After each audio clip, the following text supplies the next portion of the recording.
Welcome friends, I am Dr. Farhad Banu, Department of Botany, Government Mir Agas College, Udaipur. Today we will study about family Poaceae, which is also known as Gramineae, पुराना नाम है. Gramineae means grass family, इसको cereal या millet family के नाम से भी जानते हैं. Poaceae जो नाम है वो इसका जो फॉर्म जीनस है पोआ उसके आधार पर है. पोआ जो नाम है, पोआ का ग्रीक वर्ड का मीनिंग होता है चारा.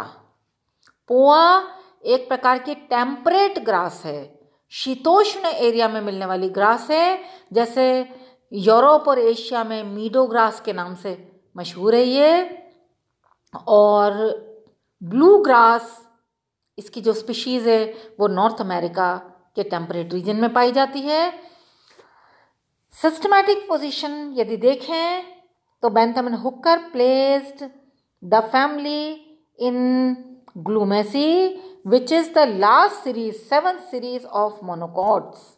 एपीजी सिस्टम में पोएल्स ऑर्डर में इसको रखा था which come under clade commelinoids. This is the second largest family of monocots after Orchidaceae. Distribution इसका देखें तो वर्ल्ड वाइड है डिस्ट्रीब्यूशन इसका. सभी लैटिट्यूड्स, सभी लॉन्गिट्यूड्स यानी अक्षांश, देशांतर, हाई एलिवेशंस तक ये पाई जाती है, सी लेवल से लेकर के. ये एक्वेटिक इकोसिस्टम में भी पाई जाती है, लेकिन ये मेजर कंपोनेंट है टेरेस्ट्रियल इकोसिस्टम का, स्थलीय इकोसिस्टम का, जिसमें वेजिटेशन का 24% पार्ट तक ये बनाती है. 24% पार्ट. अब ग्रासलैंड से लेके सभी प्रकार के क्लाइमेट्स में ये मिलेगी, लेकिन ओपन हैबिटाट को ये ज़्यादा प्रेफर करती है क्योंकि grasses are strong light demander.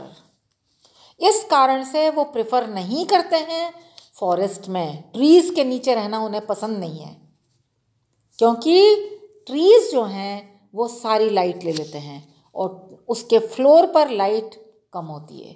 इसलिए कुछ ही स्पीशीज़ हमें फॉरेस्ट में ग्रो करती हुई मिलेंगी. पोआ is the largest genus with 500 species.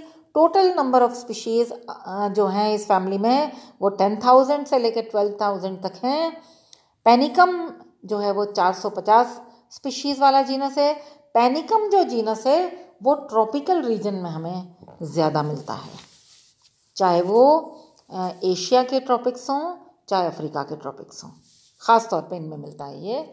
अब ये ट्रॉपिक्स में जो ग्रासलैंड्स होते हैं वो सवाना कहलाते हैं, लेकिन अलग अलग कॉन्टिनेंट वाइज इनके अलग अलग नाम हैं. जैसे नॉर्थ अमेरिका में प्रेरीज कहलाएंगे, साउथ अमेरिका में पम्पास कहलाएंगे, यूरोप एशिया के स्टेपीज और अफ्रीका के वेल्ड्स.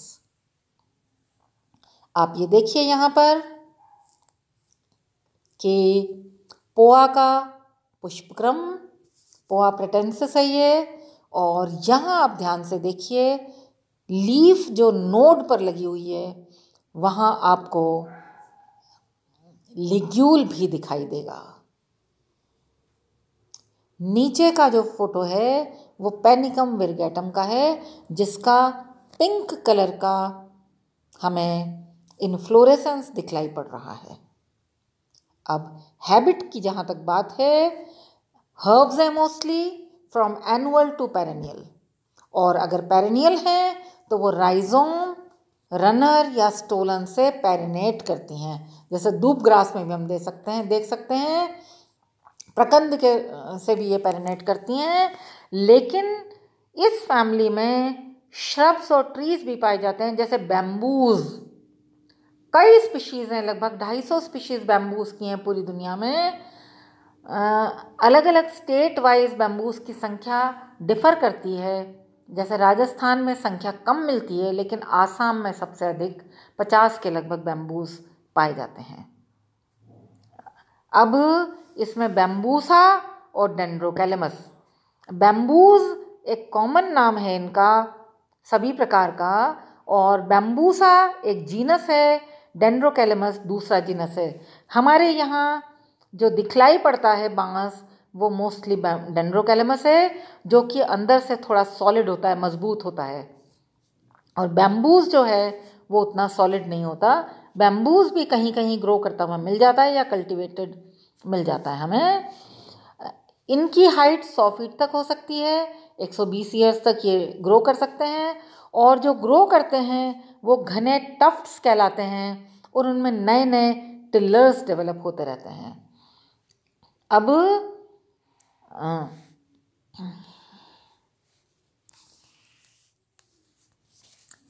ये जो टिलर्स डेवलप होते हैं ये ट्यूबर, राइजोम या कल्म द्वारा डेवलप हो सकते हैं।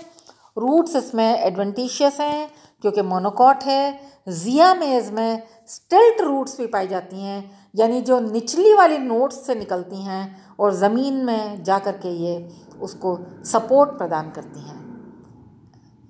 तना इसका जॉइंटेड होता है जो कल्म कहलाता है, जिसमें फूले हुए नोड्स होते हैं, हॉलो इंटरनोड्स हैं। कुछ ऐसे स्पीशीज़ और जनरा मिलेंगे जिनमें कि सॉलिड प्रकार के इंटरनोड्स होंगे, जैसे जियामेज मक्का में, एंड्रोपोगोन, थिमेडा भी हमारे यहाँ मिल सकता है, एंड्रोपोगोन भी।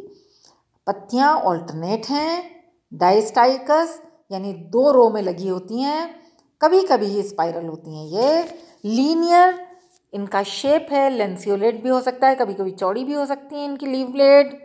और जो लीव्स हैं वो इनकी 3 भागों में विभाजित होती हैं।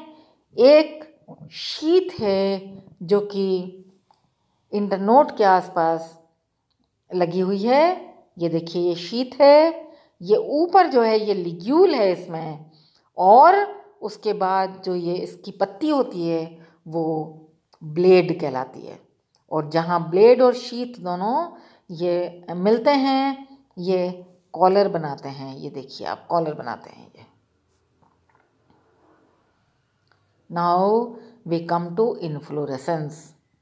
इन्फ्लोरेसेंस में हम ये कह सकते हैं कि ultimate unit of compound inflorescence is spikelet. स्पाइकिका प्रकार का होता है। अब इन स्पाइकिका का अरेंजमेंट कई सारे स्पाइकिका एक स्पाइक के रूप में अरेंज हो सकते हैं, एक रेसीम के रूप में अरेंज हो सकते हैं, या शाखित रूप में अरेंज हो सकते हैं।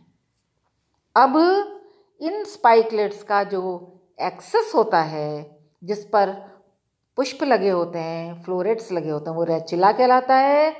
इस रेचिला पर 2 ऑपोजिट रोज होती हैं ब्रैक्ट्स की, जो कि चैफी और रफ किस्म की होती हैं। यदि इसमें देखें इस रेचिला के ऊपर तो 2 स्ट्राइल ग्लूम्स होंगे, यानी बंधे प्रकार के होते हैं, उनके एक्सिल में फूल नहीं होता है। उसके बाद एक फर्टाइल ग्लूम होता है, जिसको फर्टाइल ग्लूम को लेमा या आउटर पेलिया के नाम से भी जानते हैं। अब आप ये देखिए कि इस स्पाइकलेट पर यदि हम नज़र डालते हैं तो इस एक स्पाइकलेट में कई लेमा और फ्लावर्स भी हो सकते हैं, जैसे इल्यूसिन में। इल्यूसिन कोराकाना, जिसको रागी कहते हैं, साउथ इंडिया का ये है अनाज, हमारे यहाँ पर भी खाया जाता है। उसके बाद हम इसमें एक ग्रेजुअल सप्रेशन देख सकते हैं लेमाज में, एक्सिलरी फ्लावर्स में और रेचिला में। जैसे ट्रिटिकम में आप ये देखिए 3 या से 6 तक ये हो सकते हैं नंबर ऑफ फ्लावर्स जो एक बड़े रेचिला पर लगे हों। एवेना में इनकी संख्या घटकर 2 ही रह गई है, लेकिन रेचिला जो है वो लंबा बढ़ा हुआ है। उसके बाद साइनोडॉन में ये संख्या 1 ही रह जाएगी, लेकिन रेचिला अभी भी मौजूद है।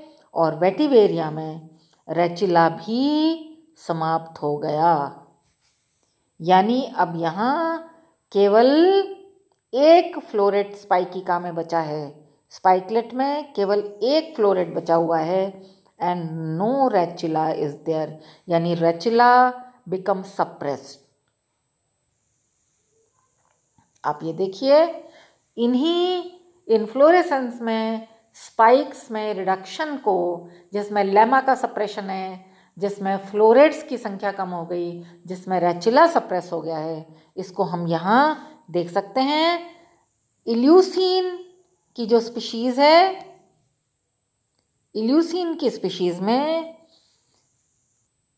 ये जो हैवी प्रकार का दिखाई दे रहा है, ये जो इसमें स्पाइकलेट्स हैं, इनमें नंबर ऑफ फ्लोरेट्स बहुत सारे मिलेंगे।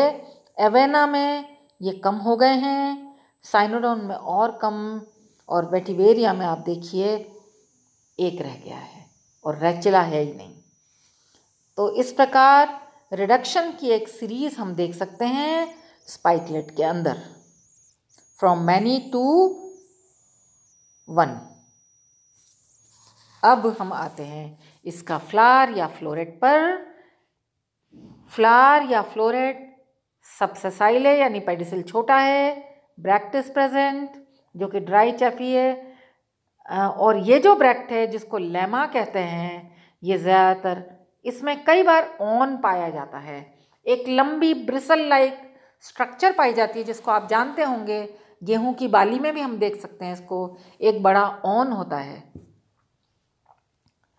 अंदर की तरफ ड्राई मेम्ब्रेनस पेलिया और होता है जो कि पोस्टीरियर साइड में होता है और जिसको ब्रैक्टियोल से हम रिलेट करते हैं। उसके बाद हमें लॉडिक्यूल्स यानी टीपल्स मिलेंगे, which are 2 in number, fleshy हैं, हेयरी लोब्स वाले हैं और एंटीरियो लेटरल इनकी पोजीशन है, यानी ये मदर एक्सिस से दूरस्थ एरिया में मिलेंगे। यूजुअली 2 है इनकी संख्या, लेकिन कभी कभी 6 भी मिल जाती है और 3 भी मिल जाती है, और कभी कभी ये जैसे डेंड्रोकैलस में मस में ये एब्सेंट भी होती है।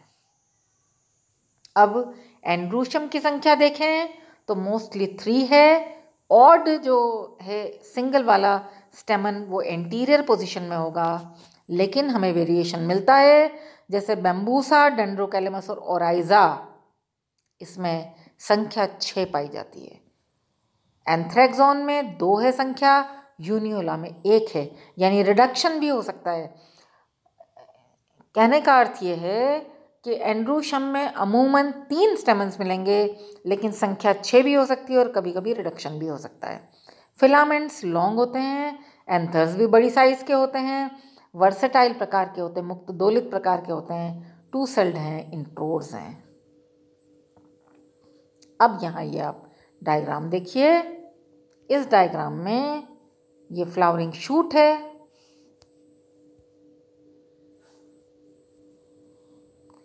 इस डायग्राम में हमें ये फ्लावरिंग शूट मिलेगी। क्या हो रहा है यस, ये हमें फ्लावरिंग शूट मिलेगी। इस फ्लावरिंग शूट में एक स्पाइक को यदि हम देखें, उस पर यदि हम ध्यान दें, ये जो रेड मार्क किया हुआ है ये स्पाइक है एक। इस स्पाइक में आप ये स्पाइकलेट है, और मतलब many spikelets are arranged in a spike.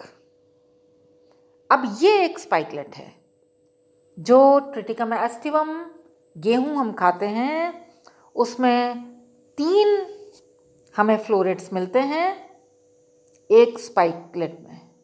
ये 3 फ्लोरेट्स यहाँ बताए गए हैं, और यदि सिंगल फ्लोरेट की बात करें तो हमें उसमें 2 ग्लूम्स मिलेंगे जो कि स्ट्राइल होंगे, बंधे होंगे। एक लेमा मिलेगा जिसको हम आउटर पेलिया भी कहते हैं, इसमें ऑन पाया जाता है, और जो पेलिया है वो 2 ब्रैक्टियोल्स को रिप्रेजेंट करता है। उसका कारण ये है कि उसमें 2 नर्व्स होती हैं। आप ये देखिए, ये पेलिया का स्ट्रक्चर है और इस पेलिया के स्ट्रक्चर में आपको 2 नर्व्स दिखाई देंगी। अब ये 2 लॉडिक्यूल्स हैं which are hairy, fleshy structures होते हैं, छोटे स्ट्रक्चर्स होते हैं, वाइट स्ट्रक्चर्स होते हैं ये। अब स्टेमन में फिलामेंट लॉन्ग है और एंथर्स भी बड़ी साइज के हैं और मुक्त दोलित हैं, वर्सेटाइल हैं। अब ये गाइनेशियम या पिस्टिल जिसमें 2 फेदर वाले स्टाइल हैं।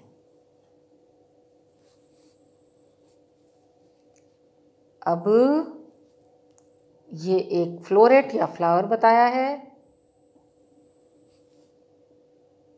जिसमें 3 स्टेमन्स और सेंटर में सेंट्रल प्लेस पर एक पिस्टिल है। उसके बाद ट्रिटिकम एस्टिवम का आप ये फ्लोरल डायग्राम देखिए। इस फ्लोरल डायग्राम में ये लेमा है, ये पेलिया है जो 2 से मिलकर के बना है, ब्रैक्टियोल से कंपेयर करेंगे हम इसको। 3 स्टेमन्स हैं और ये 2 लॉटिक्यूल्स हैं और बीच में गाइनेशियम है जिसमें केवल एक दिखलाई पड़ रहा है हमें ओव्यूल। बैम्बूसा बैम्बोस को आप देखिए, इसमें अंतर ये है कि 3 perianth are there, 3 tepals are there in perianth and 6 stamens in 2 whorls. आप ये देखिए, बाकी सब चीज़ें समान हैं। Now we come to gynoecium, मतलब गाइनेशियम को हम फिर से रिवाइज कर लेते हैं।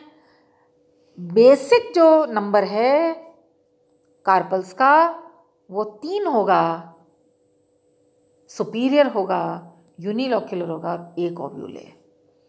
दरअसल वास्कुलर एनाटॉमी की यदि स्टडी करें तो पैराइटल प्रकार का प्लेसेंटेशन पाया जाएगा जिसमें 3 में से 2 प्लेसेंटास जो हैं वो स्टेराइल हो गए हैं। इसलिए हमें ये बेसल दिखलाई पड़ता है कई बार। जो इसका ओव्यूल है, इसका प्लेसेंटेशन है, वो बेसल दिखलाई पड़ता है, हालांकि वो पैराइटल है बेसिकली, लेकिन रिडक्शन के कारण से वो बेसल दिखता है। इस प्रकार की कंडीशन को जहाँ 3 में से 2 प्लेसेंटा स्टेराइल हो गए और ये ऐसा प्रतीत हो रहा है जैसे कि एक कार्पल है, तो इसको हम स्यूडोमोनोमेरी कहते हैं। ये इंपॉर्टेंट कैरेक्टर है, इसका डिस्टिंग्विशिंग कैरेक्टर माना जाता है इसको। 2 फेदरी स्टाइल्स हैं, 2 लेटरल फेदरी स्टाइल्स हैं और स्टिग्मास हैं। जियामेज में स्टाइल बहुत बड़ी लंबी होती है, स्टाइल स्टिग्मा, जिसको हम बालों के रूप में भुट्टे से उतारते हैं, वो दरअसल स्टाइल स्टिग्मा है उसका। और अफ्यूजन प्रोडक्ट ऑफ 2, बैम्बूसा में 3। फ्रूट एंड सीड कैरियोप्सिस प्रकार का है, एंडोस्पर्मिक है। कैरियोप्सिस वो फ्रूट होता है जो ग्रेमिनी फैमिली को रिप्रेजेंट करता है। इसमें सीड कोट और फ्रूट वॉल दोनों इकट्ठे यूनाइटेड होती हैं और सिंगल सीडेड होता है ये।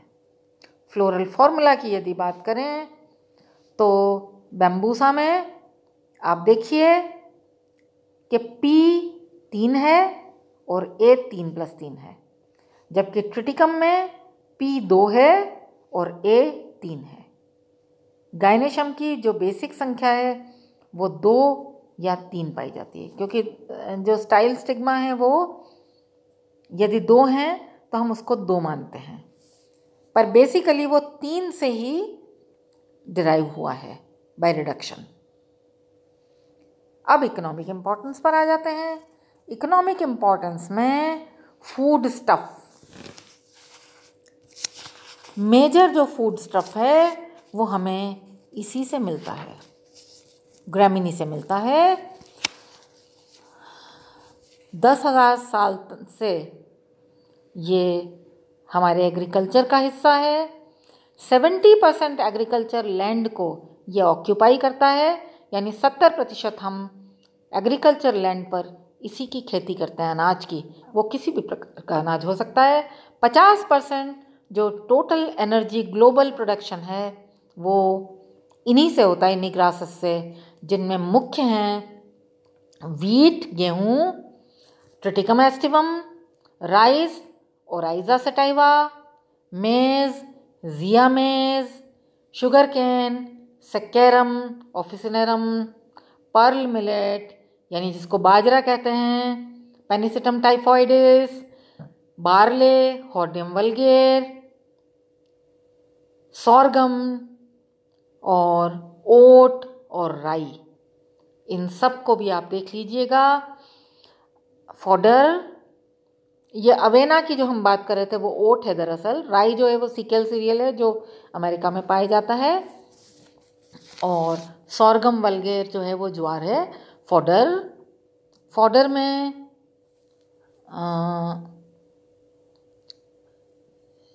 ये दरअसल ट्रिटिकम ओराइजा, इनका जो स्ट्रॉ है वो एनिमल्स के खाने के काम आता है।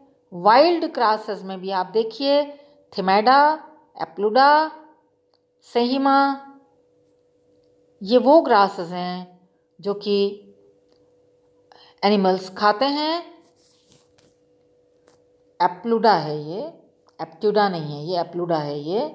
सेहिमा नर्वोसम, लेस्यूरस, ये सब इम्पॉर्टेंट ग्रासेस हैं। लेस्यूरस की एक स्पीशीज़ है सिंडिकस, लेस्यूरस सिंडिकस, जो कि राजस्थान के डेजर्ट में हम ये कह सकते हैं कि ये बून है, एक प्रकार का ब्लेसिंग है ये राजस्थान के डेजर्ट के लिए। इसको सेवन ग्रास कहते हैं, किंग ऑफ डेजर्ट ग्रास भी इसको कह सकते हैं। असल में ये एशियन अफ्रीकन ग्रास है जो मोरक्को से लेकर हमें इंडिया तक मिलेगी, और एक नेचुरल गिफ्ट है ये, पेरेनियल प्रकार की ग्रास है। हमें जैसलमेर और बाड़मेर में इसके बड़े बड़े प्योर पेस्चर्स मिल जाएंगे। गोडावण इन्हीं के पेस्चर्स में मिलती है, नेस्टिंग करती है अपनी। बहुत सारे रेप्टाइल्स मिल जाएंगे हमें यहाँ पर। वाइल्ड लाइफ कंजर्वेशन के लिए ये जो सेवन ग्रास है, जिसको लेस्यूरस सिंडिकस कह रहे हैं, ये बहुत इम्पॉर्टेंट ग्रास है। ये लो रेनफॉल में ही मिलेगी, ये सैंड पर ही मिलेगी, और एक रेन में भी अपनी लाइफ साइकिल को कंप्लीट कर लेती है। ये प्रोटीन रिच ग्रास है। इसी कारण से मतलब इसको नेचुरल हैबिटाट में एनिमल्स तो खाते ही हैं, डियर वगैरह के लिए नेचुरल हैबिटाट देते हैं ये, लेकिन गायों को भी ट्रेन किया गया है इसको खाने के लिए, और मिल्क जो प्रोडक्शन है गायों का वो डबल ट्रिपल हो जाता है इनसे। यहाँ तक कि इनके राइजोम, इनके इन्फ्लोरेसेंस को ह्यूमंस भी यदि फेमीन का टाइम होता है, यदि भूखे मर रहे होते हैं तो खा लेते हैं। तो ये तो हो गया लेस्यूरस जो डेजर्ट में मिलता है। सेहिमा हमें मेवाड़ में भी मिल जाएगा, सेहिमा नर्वोसम, ये भी अच्छी ग्रास है, ये भी एशियन अफ्रीकन ग्रास है, और ये न्यूट्रिटिव ग्रास है। ये पाई जाती है हमारे छोटे पहाड़ियों पर, हिलॉक पर। ना तो ये हिल्स में हमें मिलेगी, ना ये हमें प्लेन्स में मिलेगी, लेकिन ये अच्छी ग्रास है और मेवाड़ के लिए।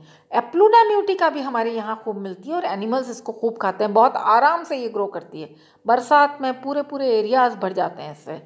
एक ये हिट्रोपोगोन गैस होती है ग्रास, हिट्रोपोगोन कॉन्टोटस, जिसको लापड़ा कहते हैं, शुकर वाला भी कहते हैं। इसके जो लंबे हेयर होते हैं वो चुभ जाते हैं, और वो जैसे शुकर के जो पिग के जो हेयर होते हैं उनसे कंपेयर किया जा सकता है।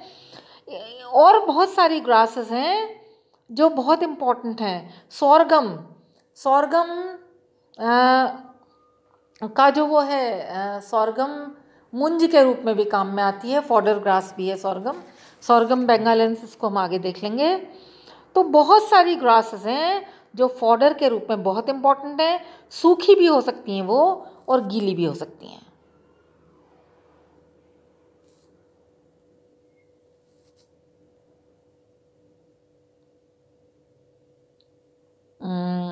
सीटेरिया की बहुत सारी स्पीशीज़ हमें मिलेंगी।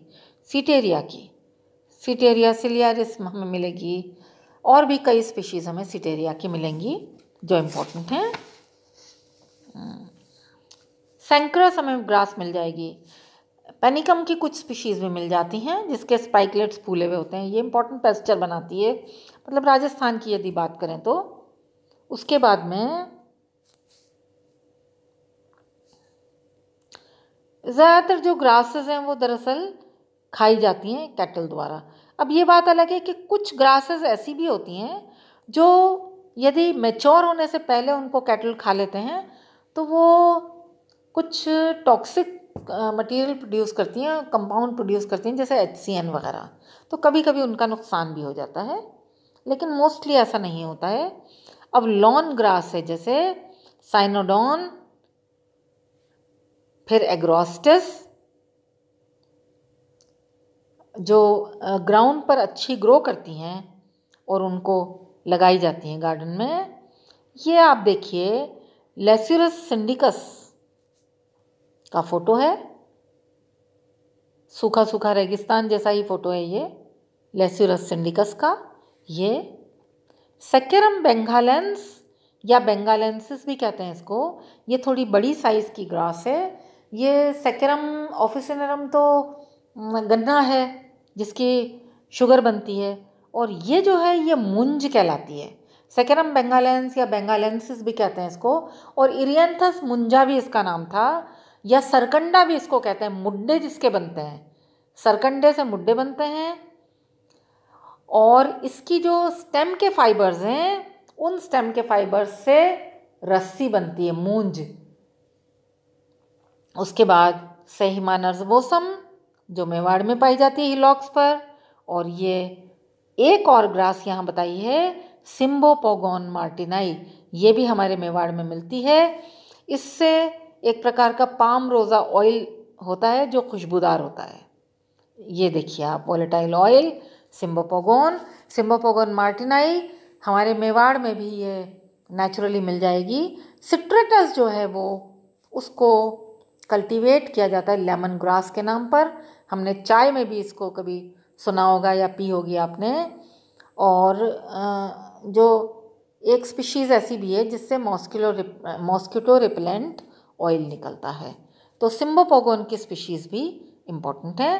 खस वेटिवेरिया ज़ाइज़ेनियोइडिस, क्राइसोपोगोन ज़ाइज़ेनियोइडिस भी कहते हैं इसको। इसकी जो रूट्स हैं वो फ्रेगनेंट होती हैं और कूलेंट होती हैं। आपने ज़रूर सुना होगा खस के पर्दे डाले जाते हैं, या बहुत पहले तो चलन था इनका, यदि इसको पानी पिला दिया जाता था तो ये कूलर जैसी ठंडक देते थे और साथ में खुशबू और होती थी।